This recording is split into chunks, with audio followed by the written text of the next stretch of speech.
අවසරයි ගෞරවනීය ස්වාමින් වහන්සේ මේ දිනෙන් දින වැඩි වෙන කොරෝනා උවදුර දුරු කර ගැනීම සඳහා ස්වාමින් වහන්සේ බෞද්ධ ජනතාව හැටියට අප ගත යුතු පියවරයන් කුමක්ද ස්වාමින් වහන්සේ? අපි කොතනින්ද පටන් ගත යුත්තේ ස්වාමින් වහන්සේ? අවසරයි අපිට කරුණාවෙන් පහදා දෙන්න ස්වාමින් වහන්සේ. මේමයි මාත්‍යෝ දැන් කොරෝනා අකුසලයක් කියන්නේ මේ ජනතාව මේ මොහොතේ මොන දීලා තියෙන්නේ බුදුරජාණන් වහන්සේ දේශනා කළා වූ දුක්ඛ සත්‍ය කියන කාරණේ තේන්නේ. ජාති ජරා ව්‍යාධි මරණ ශෝක පරිදේව දුක්ඛ දෝමනස්ය. ප්‍රියංගෙන් වෙන්නේ මප්පියන් ආයිත්‍රි පංච උපාදානස්කන්ධ තේන මාත්‍යෝකින් ජනතාව මේ මොහොතේ කොරෝනා රෝගී භාවය නිසා මේ සකස් වෙලා තියෙන දුකට එකම එක හේතුව තමයි තෘෂ්ණාව. තේන්න වෙන දෙයක් හේතු දෙක නැහැ. එනයි ඉතින් සමාජයේ හැමෝම තුල ප්‍රශ්නයක් තියෙන්නේ සමාජයේ හැමෝම බලාපොරොත්තු වෙන්නේ දෙවියනේ මේ කොරෝනා අකුසලයක් කොහොමද යටපත් කරගන්නේ කියන කාරණේ. ඉතින් මාතෝ දුක කියන කාරණේ විපාකයට ඇවිල්ලා තියෙනවා නම් අපි යටපත් කරගන්න ඕනේ මොකද්ද? තෘෂ්ණාව. තේරෙනවද?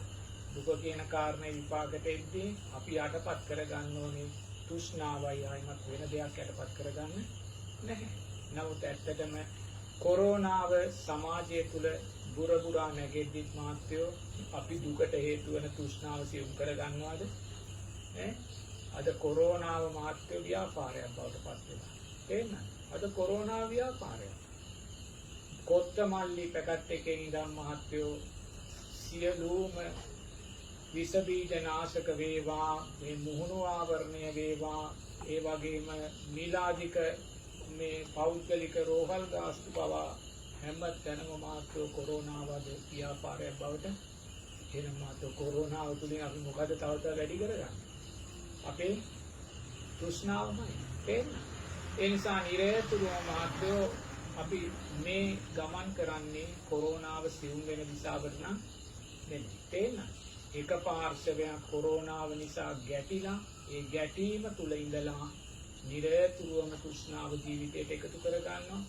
තව කෙනෙක් කොරෝනාව නිසා ජීවිතය කෙරෙහි වූ අප්‍රමාණ තෘෂ්ණාව ඇති කර ගන්නවා. ජීවිත ආශාව කෙරෙහි නිරෝගී භාවය කෙරෙහි ආශාව නිසා තෘෂ්ණාව වර්ධනය කර ගන්නවා.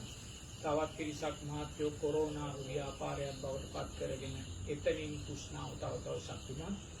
ඒ නිසා මාත්‍යෝ දුක්ඛ සත්‍යය අපි මේ දකින්නේ කොරෝනාව තුළින්. ඒ දුක්ඛ සත්‍ය තුළින් නිරතුරුවම අපි දකින්න ඕනේ මේ දුක සකස් වුණේ අපේ තෘෂ්ණාව නිසාමයි කියලා. තේරුණාද? ඒ නිසා ඉතින් අපි සියලු දෙනාම අත්වල බැඳගෙන අපි තීරණයක් දෙන්න ඕනේ මාත්‍යෝ කොරෝනාව අපි මොනම හේතුවක් නිසාවත් ව්‍යාපාරයක් බවට පත් කරගන්නේ නැහැ කියලා. නමුත් මම හිතන්නේ ඒක අපේ සමාජයට කරන්න පුළුවන් දෙයක් කියලා. ඒ නිසා අපිට තියෙන මාත්‍යෝ මේ මොහොතේ මේ කොරෝනා අකුසලයේ නිසා අද ජාතියට අවශ්‍ය වෙලා තියෙන ජනතාවට අවශ්‍ය වෙලා තියෙන තමන්ගේ ශරීරයේ ප්‍රතිශක්තිය ශක්තිමත් කර ගන්න නේද? ඒතර ප්‍රතිශක්තිය කියන්නේ මොකද්ද? මේ ආයුෂය, වර්ණය, සැපය, බලය කියනා වූ කාරණා ධර්මානුකූලව බලන්න. එනම් මාත්‍යෝ අපේ ප්‍රතිශක්තිය ශක්තිමත් කරගන්න නම් අපි දක්ෂ වෙන්න ඕනේ නිරතුරුවම පංච නීවරණයන්ගෙන් බැහැර වෙලා සප්ත බොජ්ජංගයන් ප්‍රීතිය පස්සද්ධිය වැඩෙන ජීවිත බවට අපේ ජීවිත පත් කරගන්න. එනම් මාත්‍යෝ සප්ත බොජ්ජංග වැඩෙන ජීවිත බවට අපිව පත් කරන්නේ කවුද? මේ උතුම් ආරෂ්ඨාංගික මාර්ගයමයි. තෘෂ්ණාව සියුම් කරන ආරෂ්ඨාංගික මාර්ගයමයි. ඒ නිසා අපි ජීවිතයට එකතු කරගත්තේ ඇත්ත කුමක්ද කියලා ඔබ අහනවා නම් නිරතුරුවම අපි ජීවිතයට එකතු කරගත යුත්තේ සීලේ ශක්තියමයි, දානේ ශක්තියමයි, මෛත්‍රියේ ශක්තියමයි, පෙරුවන් කෙරෙහි වූ සද්ධාවේ ශක්තිය. මාතෝ ශක්තිය අපේ ජීවිතයට එකතු කරගත්ත තැන අපේ ජීවිතයට එකතු වෙන කුමක්ද? ආයුෂය, වර්ණය, සැපය, බලය. ඒ නිසා මේ මොහොතේ කොරෝනා වසංගතයෙන් ඔබට මිදෙන්න අවශ්‍ය නම් ඔබේ ජීවිතයේ තුල ශක්තිමත් ප්‍රතිශක්තියක් තියෙන්න ඕනේ ඊට ඔරොත්තු දෙන්න. ඒ නිසා මාත්‍රේ ප්‍රතිශක්තිය අපිට ලබා දෙන ධර්මානුකූල ධර්මතාවයන් ටික තමයි මේ උතුම් සීලයක්, මේ උතුම් සද්ධාවත්, මේ උතුම් දානයක්, මේ උතුම් මෛත්‍රිය. ඒ නිසා ඔබ ඔබේ ජීවිතයට එකතු කරගන්න. තේන්නේ? ඔබ ඔබේ ජීවිතයට එකතු කරගන්න. මේ අපේ රට ඉන්දියාවේ තත්ත්වයට හිටපත් වේවි අනිද්දපත් වේවි කියා බියටපත් වෙන්නේ නැතුව ඒ බිය නිසාම ඔබේ ශරීරයේ ප්‍රතිශක්තිය තව තව දුර්වල කරගන්න නැතුව ඔබේ ආයුෂ වර්ණයේ සැපේ බලය තව තව දුර්වල කරගන්න නැතුව නිරේතුරුම ධර්මයේ ශක්තියට එන්න. ඒ ධර්මයේ ශක්තියට ආවට පස්සේ ඔබට බියක් සැකක් විචිකිච්ඡාවක් ඔබේ ජීවිතේ පිළිබඳ ඔබට සකස් වෙන්නේ නැහැ. තේන්න. ඒ නිසා නිරේතුරුම අපි මොකද්ද කරන්නේ? අධර්මයේ තුල ජීවත් වෙනවා. සීලේ ශක්තිය ගැන හිතන්නේ නැහැ, මෛත්‍රියේ ශක්තිය ගැන හිතන්නේ නැහැ, සද්ධාවේ ශක්තිය ගැන හිතන්නේ නැහැ, දානේ ශක්තිය ගැන හිතන්නේ නැහැ. අපි අතීතේ කරගත්තා වූ කුසල් වල ශක්තිය ගැන අපි හිතන්නේ නැහැ. නිරේතුරුම මාධ්‍ය වලින් කිව්වායි කියලා එහෙම නැත්නම් සෞඛ්‍ය බලධාරීන් කිව්වායි කියලා නැත්නම් සමාජගත වෙන තොරතුරු ඔස්සේ අපි අප්‍රමාණ බියටපත් වෙලා හෙට අපේ රට ඉන්දියාවේ තත්ත්වයටපත් වෙයි කියන බිය තුල අපි ජීවත් බුදුරජාණන් වහන්සේ දේශනා කරනවා මහත්යෝ කාය කර්මයන්ට වඩා මනෝ කර්මයන් බලවත් කියලා. කාය කර්මයන්ට වඩා මනෝ කර්මයන් බලවත් කියලා. තේන්න. එහෙම කියලා බුදුරජාණන් වහන්සේ දේශනා කරනවා මහත්යෝ ඍෂිවරු කියලා පිරිසක් ඉන්නවානේ. ඒ ඍෂිවරු තෙරුවන් කරේ ශ්‍රද්ධාව ඇති කරගත්ත පිරිසක් නෙමෙයි. තේන්න. ඒ ඍෂිවරයා කියන්නේ මහත්යෝ එයා සීලේ ශක්තිය තුලින් එයා සමාධිය ඇති කරගෙන ඒ සමාධියේ ශක්තිය තුලින් එයා රූපාවචර අරූපාවචර ධ්‍යාන ශක්තිය ඇති කරගත්ත කෙනෙක්. ඒ ඍෂිවරයාට පුළුවන් එර්ධියෙන් යන්න. ඒ වගේ සුන්දර සමාධිමය හැකියාවන් තියෙන කෙනෙක් තමයි ඍෂිවරයෙක් කියන්නේ. නමුත් මාත්‍රේ ඍෂිවරයා සෝවාන් සකෘදාගාමි අනාගාමි ආදියත් ඵලයන්ටපත් වෙලා නැහැ. තේරෙනවද? අවබෝධාත්මක දිශාවකට ධර්මයේ ගිය කෙනෙක් නෙමෙයි. මොකද එයා ආර්ය ශ්‍රාංගික මාර්ගය තුල නෙමෙයි ඉන්නේ. නමුත් එයා සීලේ ශක්තිය තුළින් සමාධියේ ශක්තිය ඇති කරගෙන ඒ සමාධියේ ශක්තිය තුළින් රූපාවචර අරූපාවචර ධ්‍යාන ශක්තිය ඇති කරගත්ත කෙනා තමයි ඍෂිවරයෙක් බවට පත් වෙන්නේ. නමුත් මාත්‍ය බුදුරයන් වහන්සේ කියනවා ඍෂිවරයෙකුට පුළුවන් කියලා මාත්‍ය මේ ලෝකේ අඩු කරන්න. තේරෙනවද? එයා සාපයක් සිද්ධ කළොත් මේ ලෝකය හලු වේවා කියලා එයාගේ ධ්‍යාන ශක්තිය තුළින් බුදුරයන් වහන්සේ කියනවා සූත්‍රගත ධර්මයේදී ඍෂිවරයෙකුට පුළුවන් මේ ලෝකය එනම් මාත්‍ය මනෝ කර්මයන් නිසා ශක්තිමත් භාවයේ දෙයක්. තේරෙනවද? ඒ නිසා බුදුරජාණන් වහන්සේ දේශනා කළ වූ සූත්‍රගත ධර්මයේ කියනවා නම් කාය කර්මයන්ට වඩා මනෝ කර්මයන් බලවත් කියලා. තේරෙනවද? ඍෂිවරයෙකුට පුළුවන් අවශ්‍ය නම් මේ ලෝකය හලු දූවිලි බවට පත් කරන්න කියලා බුදුරජාණන් වහන්සේ කියනවා මහත්යෝ. බුදුරජාණන් වහන්සේගේ ශ්‍රාවකයන් හැටියට අපි ඒ වගේම ඒ උතුම් තෙරුවන් සරණ ගිය ගිහි පින්වතුන්ලා හැටියට ගිහි පින්වතුන්ලා තමා තුළ තියෙන ශක්තිය මේ මොහොතේ මතු කරගන්න දක්ෂ වෙන්න ඕනේ. මොකද පුතේ ඍෂිවරයා කියන්නේ තෙරුවන් සරණ ගිය කෙනෙක් නෙමෙයි. තේන්න. ඒතකොට තෙරුවන් සරණ නොගිය ඍෂිවරයෙකුට සමාධිය පුහුණු කරපු ඍෂිවරයෙකුට එවැනි හපංකමක් පුරන් කරන්න පුළුවන් නම් මාත්‍යෝ තෙරුවන් සරණ ගිහිලා ආර්ය ශ්‍රාංගික මාර්ගය පරිපූර්ණ කරපු ඒ වගේම උතුම් ප්‍රඥාවන් ජීවිතයට එකතු කරගත්ත කොයි ස්වාමීන් වහන්සේලා අපේ රටේ ඉන්නවා. මේ උතුම් ධර්ම මාර්ගය තුල ගමන් කරලා උතුම් ආර්ය ශ්‍රාංගික මාර්ගයේ ශක්තිය ජීවිතයට එකතු කරගත්ත කොච්චරනම් බෞද්ධ ගිහි පින්වතුන්ලා අපේ සමාජයේ ඉන්නවා. ඒ වගේම අන්‍යාගමික පින්වතුන්ලා අතර ක්‍රිස්තියානි වේවා, හින්දු වේවා, මුස්ලිම් වේවා සීලේ ශක්තිය තුල ජීවත් වෙන මෛත්‍රිය වඩන පින්වතුන්ලා කොච්චරනම් ඉන්නවා. ඒ සමාජය අපේ මේ සියලු ශක්තිය අපි දක්ෂ විය යුතුයි. එක ගොඩක් කරලා ගන්න. එක ගොඩක් කරලා ගන්න. බුදුරජාණන් වහන්සේ කියනවා ඍෂිවරයෙකුට පුළුවන් ලෝකය හලු කරන්න කියලා. කියනවා ඍෂිවරයෙකුට පුළුවන් නම් ලෝකය හලු කරන්න මහත්යෝ සංඝයා හැටියට අපේ ශක්තිය එකට එකතු කරගත්තොත්. ගිහි පින්වතුන්ලා හැටියට ගිහි පින්වතුන්ලාගේ ශක්තිය එකට එකතු කරගත්තොත්. අන්‍යාගමික පින්වතුන්ලා හැටියට අන්‍යාගමික පින්වතුන්ලාගේ ආගමික ශක්තියන් ධර්මානුකූලව එකතු කරගෙන මහත්යෝ තමන් සත්‍යක්‍රියා කළොත් තමන් අදිෂ්ඨානය කළොත් මේ වියරු අසංගතය දුරු වේවා කියන අදිෂ්ඨාන ශක්තිය මහත්යෝ බුදුරජාණන් වහන්සේ කියනවා වාචික කර්මයන්ට වඩා මනෝ කර්මයන් බලවත් කියලා. ඒ විශ්වාසය අපිට තියෙනවා. දැන් බෞද්ධ භික්ෂුවක් හැටියට බුදුරජාණන් වහන්සේගේ ශ්‍රාවකයෙක් හැටියට මම පසුගිය දවස් දෙකේම මෙවැනිම ධර්ම සාකච්ඡාවලදී බොහොම පැහැදිලිව කිව්වා ඉන්දියාවේ තත්ත්වයට අපේ රට වැටෙන්නේ. මම මේ මොහොතේ කියනවා ඉන්දියාවේ තත්ත්වයට අපේ රට වැටෙන්නේ. නමුත් අද රැයට ඔබ ගිහිල්ලා රූපවාහිනී ඉස්සරහා වාඩි වෙලා ප්‍රවෘත්ති ඇහුවොත් සෞඛ්‍ය බලධාරීන්ම කියයි අපේ රටත් හෙට අනිද්දා වෙනකොට ඉන්දියාවේ තත්ත්වයට පත් වෙනවා කියලා. නමුත් මාත්‍ය බුදුරජාණන් වහන්සේගේ ශ්‍රාවකෙක් හැටියට මම නැවත නැවතත් කියනවා අපේ රට කවදාකවත් ඉන්දියාවේ වැටලා තියෙන තැනටපත් වෙන්නේ. ඒපත් නොවෙනවා කියන්නේ ඇයි මාත්‍ය? ඒපත් නොවෙනවා කියන්නේ ඉන්දියාවේ තත්ත්වයටපත් වෙන්න අවශ්‍ය සාධක සියල්ල අපේ රටේ තුල සකස් වෙලායි තියෙන්නේ. මේ සෞඛ්‍යයට අදාළව, වෛද්‍ය විද්‍යාවට අදාළව රෝගී අනිවාර්යම සමාජගත වෙන දිශාවට ඇවිල්ලා තියෙන්නේ. ඒ නිසායි දොස්තර මහතුරු කියන්නේ සෞඛ්‍ය බලධාරීන් කියන්නේ අනිවාර්යයෙන්ම ඉන්දියාවේ තත්ත්වයට ලංකාව වැටෙනවා කියලා.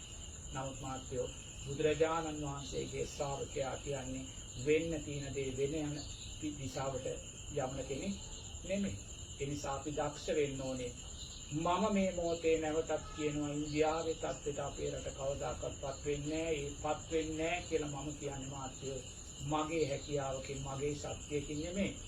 මේ රට තුල ජීවත් වෙන සියලුම සංඝ සමාජයේ සියලුම සමාජිකයන්ගේ ශක්තිය එක ගොඩකට අරගෙන මේ රටේ ජීවත් වෙන සියලුම බෞද්ධ ජනතාවගේ ඒ ආර්ය අෂ්ටාංගික මාර්ගයේ ශක්තිය එක ගොඩකට අරගෙන මේ රටේ ජීවත් වෙන සියලුම අන්‍ය ආගමික ජනතාවගේ ඒ අයගේ ආගමික ශක්තිය ඔක්කොම එක ගොඩකට අරගෙන අර ඍෂිවරයාට පුළුවන් නම් ලෝකය හලු කරන්න මහත්යෝ අපේ ශක්තිය සියල්ලම එකතු කරලා නෑ ලෝක අපේ සමාජයේ තෙන්ට යන්නේ කියන කරන්නා වූ සත්‍යක්‍රියාවේ ශක්තිය තුලිනුයි අපි කියන්නේ එවැනි විනාශයක් කරා අපේ රට යන්න දෙන්නේ නැහැ. ඒක ධර්මයේ ශක්තියක්. මගේ ශක්තිය මගේ ශක්තියකින් මට එහෙම කරන්න එනකොට මම කරන්නේ බුදුරජාණන් වහන්සේගේ ශ්‍රාවකයෙක් හැටියට සමස්ත සංඝ සමාජයේම ශක්තිය. ස්වාමීන් වහන්සේලා 25000කට වැඩි අපේ රටේ වැඩ සිටිනවා. උපසම්පදා භික්ෂුන් වහන්සේලා සාමණේර ස්වාමීන් වහන්සේලා. උන්වහන්සේලාගේ අප්‍රමාණ සුපටිපන්න ගුණේ ශක්තිය. උන්වහන්සේලාගේ අප්‍රමාණ උජුපටිපන්න ගුණේ ශක්තිය. උන්වහන්සේලාගේ අප්‍රමාණ ඥාය පටිපන්න ගුණේ සාමීචි පටිපන්න ගුණේ ශක්තිය. ඒ වගේමයි සමස්ත ධර්මයේ තුල ජීවත් වෙන ගිහි පින්වතුන්ලාගේ ආරෂ්ඨාංගික මාර්ගයේ ශක්තිය. අන්‍ය ආගමික පින්වතුන්ලාගේ මෛත්‍රියේ සීලේ ශක්තිය. මාත්‍ර එක ගොඩකට එක පිටකට කැටි කරගෙන ඒ කැටි කරගත්තා වූ ඒ ශක්තිය තුලින් භික්ෂුවක් හැටියට ඔබලා සියලු දෙනා වෙනුවෙන් දුකේ අපිට පුළුවන් සත්‍යයක් ක්‍රියා කරන්න. වෛද්‍යංශ හේතුඵල දක්වමින් හෙට අපේ රට එවැනි විනාශයකට යනවා කිව්වත් මෙහා ගොඩේ ඉඳලා බුදුරජාණන් වහන්සේගේ ශ්‍රාවකයන් හැටියට අපේ ඒ අයෝමය ධර්මයේ මනෝ කර්මයන් තුළින් අපි යහපත් මනෝ කර්මයන් තුළින් කරගත්තා වූ ශක්තිය මාත්‍ය ඒ විනාශයට රට යන්න දෙන්නේ නැහැ කියලා ප්‍රතිස්ථානෙට එන්න. ඒ නිසා අපි මොකද්ද දැන් කරන්න ඕන? ඔබ මගෙන් ඇහුවේ මෙවැනි මේ ව්‍යාසනේ ඉදිරියේ අපි මොකද්ද කළ යුත්තේ කියලා.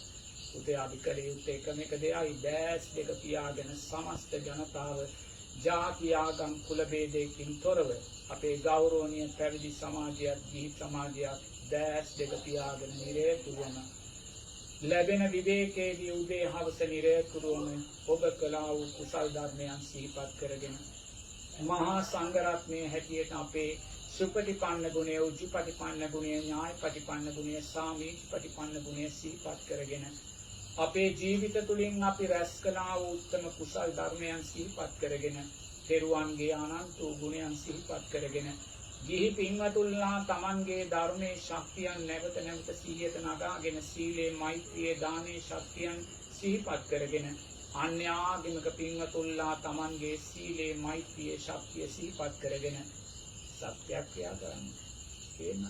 යහපත් මනෝ චේතනාවන් ජීවිතය තුළ ශක්තිමත් කරගන්න. මේ අකුසල් යටපත් වේවා. මේ අකුසල් පරාජය වේවා. රටේ ජනතාවට නිදුක් නිරෝගී සුවපත් භාවය සැලසේවා කියලා මාත්‍යෝ අපි ඇති කරගන්නා වූ චේතනාවන්ත බුදුරජාණන් වහන්සේ දේශනා කරන මාත්‍යෝ ඕනෑම විනාශයක් යටපත් කරගෙන නැගී සිටීමේ ශක්තිය අපිට තියෙනවා. තේරෙනවද? ඒ නිසා සෞඛ්‍යංශ කියන්න පුළුවන් හෙට දවසේ ඉන්දියාව තත්ත්වයට අපේ රටපත් වෙයි කියලා. නමුත් බෞද්ධ භික්ෂුවක් හැටියට බුදුරජාණන් වහන්සේගේ ශ්‍රාවකයෙක් හැටියට ශ්‍රාවකයින් හැටියට අපි දක්ෂ වෙන්න ඕනේ. අපිට පුළුවන්කම ලැබෙන්න ඕනේ 25000කට වැඩිය සමස්ත සංඝ රත්නයේ ශක්තිය අරගෙන ලක්ෂ සංඛ්‍යාත ගිහි පින්වතුන්ලාගේ ශක්තිය අරගෙන මාත්‍යෝ අපි සපත කරන්න, අපි අදිෂ්ඨානය කරන්න, අපි සත්‍යක්‍රියා කරන්න ඔය විනාශය අපිට වෙන්නේ නැහැ කියලා. ඒ නිසා අපි අපේ ජීවිත තුළින් අපි නිරෝගීභාවය ලබන්න නම්, නිරෝගීභාවය ප්‍රාර්ථනා කරන්න නම් ගිය කියන කාරණේ දුරු කළා මාත්‍යෝ කුසලයෙන් නැගී හිටින්න. සීලේ ශක්තිය නැගී හිටින්න, මෛත්‍රියේ ශක්තිය නැගී හිටින්න, සද්ධාවේ ශක්තිය නැගී හිටින්න, ත්‍යාගයේ ශක්තිය නැගී හිටින්න, අතීතේ කළා වූ කුසල් ධර්මයන්ගේ ශක්තිය නැගී හිටින්න මාත්‍යෝ නිරෝගීභාවයෙන් තියෙනවා. තේන්න? නිරෝගීභාවයෙන් තියෙනවා. ඒ නිසා නිරතුරුවම කොරෝනාව ව්‍යාපාරයක් කරගන්න යන්න එපා. ඒක හොඳින් තේරුම් ගන්න. මේ මොහොතේ මොනම හේතුවක් නිසාවත් අපිට එකේ ගිහි පින්වතුන්ලා දැනුම් දෙනවා අහවල් බෙහෙත මෙච්චරක් ගණන් වැඩි, අහවල් බෙහෙත මෙච්චරක් ගණන් වැඩි, අහවල් බෙහෙත මෙච්චරක් ගණන් වැඩි. ඇයි? කොරෝනාව නිසා මේ සියලු දේම ගණන් ඉහළ ගිහිල්ලා. තේරුණාද? ඒ නිසා කොරෝනාව ඔබ ව්‍යාපාරයක් කරගන්න එපා. ඔබ කොරෝනා ව්‍යාපාරයක් කරගත්තොත් ඊළඟ කොරෝනා රෝගියා ඔබ වෙන්න පුළුවන්. ඒකට ධර්මයට වග කියන්න පුළුවන් කමක් නැහැ. තේරුණාද? ඒ නිසා මේ මොහොතේ ඔබ නිරතුරුවම ඔබේ ව්‍යාපාරය තුළින් සාධාරණ ලාභයකුත්, ඔබේ ව්‍යාපාරය තුළින් ත්‍යාගය, දානය කියන අර්ථය දෙකම ජීවිතයට එකතු කරගන්න දක්ෂ වෙන්න. තේරුණාද? ඉතින් එහෙම වුණොත් අපි සියලු දෙනා මත්කල් බැඳගෙන අපිට ධර්මයේ ශක්තියෙන් අපිට සත්‍යක්‍රියා කරන්න පුළුවන් නම්, සීලේ ශක්තියෙන් අපිට සත්‍යක්‍රියා කරන්න පුළුවන් නම්, සියලු සත්‍යෝ සුවපත් වේවා කියන අර්ථයෙන් අපිට සත්‍යක්‍රියා කරන්න පුළුවන් නම් මම හිතනවා මහත්වෝ මේ බලවත් වූ අකුසලය යටපත් කරගන්න අපිට ගොඩාක් වේස ගන්න අවශ්‍ය වෙන එක නැහැ කියලා. තෙරුවන් සරණයි. සාදු සාදු සාදු.